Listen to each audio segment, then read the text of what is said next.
Assalamualaikum warahmatullahi wabarakatuh. Sekolah boleh libur, tetapi tidak ada kata libur untuk belajar.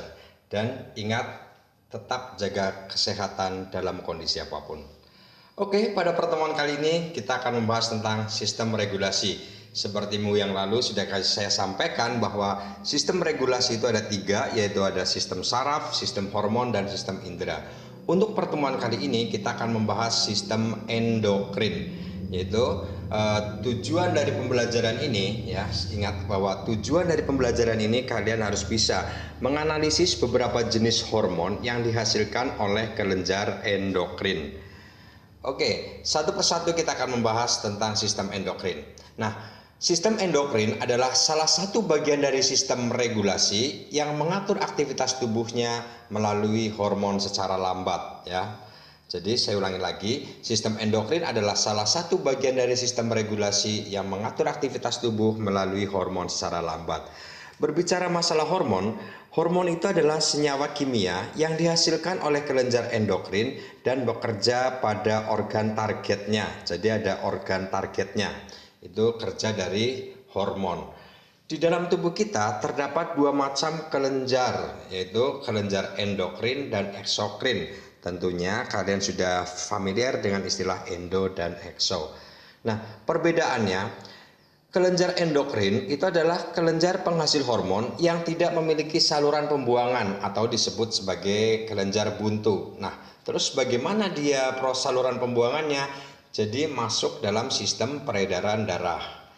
Nah, untuk yang eksokrin itu dia memiliki saluran pembuangan. Jadi kelenjar eksokrin itu adalah kelenjar penghasil enzim yang memiliki saluran pembuangan. Contohnya ada kelenjar keringat, ada kelenjar minyak, itu termasuk eksokrin. Jadi itu perbedaan antara eksokrin dan endokrin. Selanjutnya, satu persatu kita akan membahas tentang jenis kelenjar yang ada di dalam tubuh manusia. Kelenjar di dalam tubuh manusia terbagi, yang pertama adalah hipofisis. Nih, hipofisis, ada tiroid, kemudian paratiroid, kelenjar timus, pineal, pankreas, adrenal, gonad, dan kelenjar pencernaan. Nah, pada gambar ini terlihat jelas bahwa ini adalah kelenjar hipofisis, ya. Kemudian ini ada kelenjar tiroid atau biasanya dikenal sebagai kelenjar gondok. Sedangkan paratiroid itu adalah kelenjar anak gondok. Selanjutnya ini kelenjar timus, ada kelenjar adrenal. Adrenal, ingat, ren itu ginjal, ya. Adrenal berarti dia dikeluarkan dari ginjal. Untuk ginjal itu nanti ada bagian korteks dan ada dari bagian medula. Selanjutnya ada pankreas nih, pankreas, dan untuk selanjutnya ada kelenjar gonad. Jadi pada wanita ini ada di ovarium, kalau pada laki-laki itu ada di testis. Kemudian yang terakhir itu adalah kelenjar pencernaan, ya. Untuk kelenjar pencernaan itu adalah pada lambung dan usus. Nah, kita satu persatu kita akan membahas tentang kelenjar yang ada pada tubuh manusia. Yang pertama adalah kelenjar hipofisis. Nah, kelenjar hipofisis itu disebut sebagai master of gland. Kenapa dia disebut sebagai master of gland? Karena dia itu bisa mempengaruhi kelenjar lain untuk menghasilkan hormon, ya. Saya ulangi lagi bahwa dia disebut sebagai master of gland karena dia menghasilkan kelenjar lain untuk menghasilkan hormon. Dan letaknya itu ada di bawah hipotalamus nih, dilihat ini. Ini hipotalamus, ini di bawahnya. Ketika dibesarkan, hipofisis ini bentuknya ini seperti ini. Jadi ini terlihat besar, padahal sebenarnya hipotalamus itu besarnya seperti biji kacang, ya. Sebesar beratnya itu kurang lebih 0,5 gram.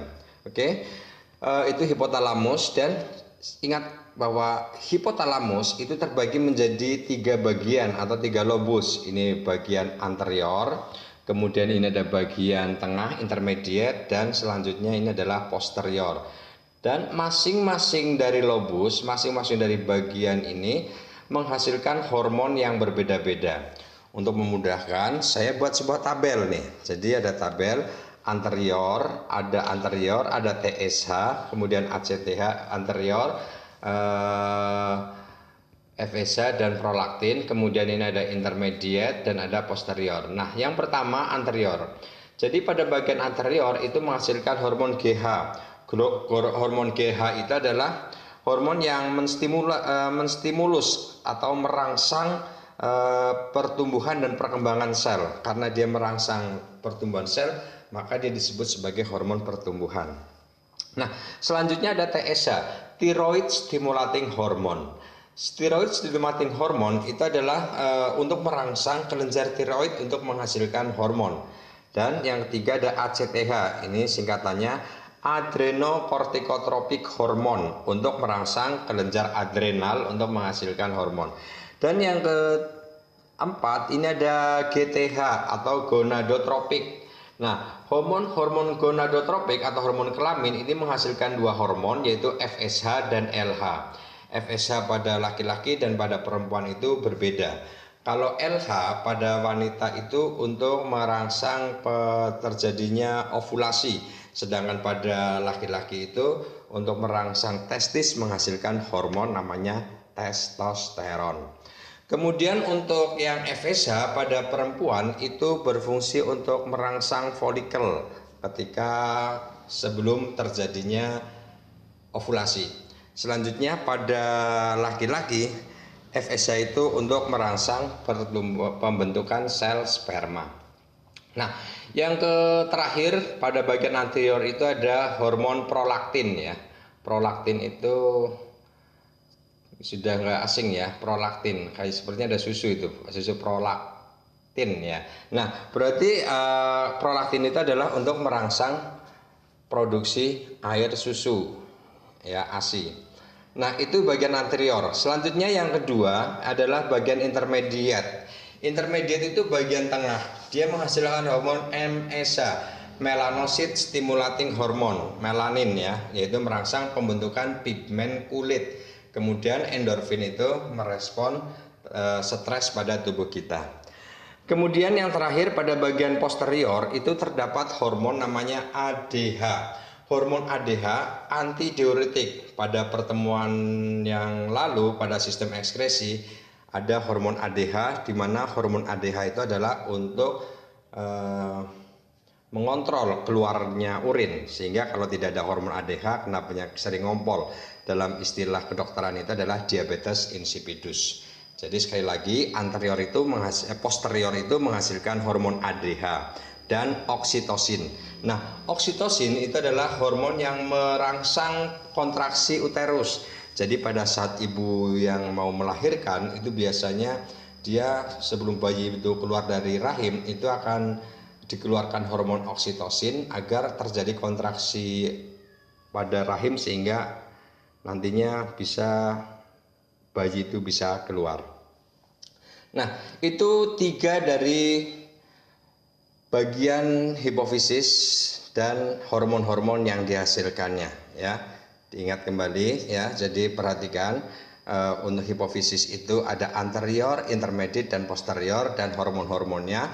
Untuk anterior ada GH, TSH, ACTH, GTH, gonadotropik menghasilkan FSH dan LH dan prolaktin. Sedangkan untuk intermediate itu menghasilkan MSH dan endorfin, dan posterior itu menghasilkan ADH dan oksitosin. Jadi demikian untuk pertemuan kali ini, pembahasan tentang sistem endokrin pada bagian kelenjar hipofisis. Untuk video selanjutnya kita akan membahas tentang kelenjar tiroid dan paratiroid. Demikian kurang lebihnya, mohon maaf. Assalamualaikum warahmatullahi wabarakatuh.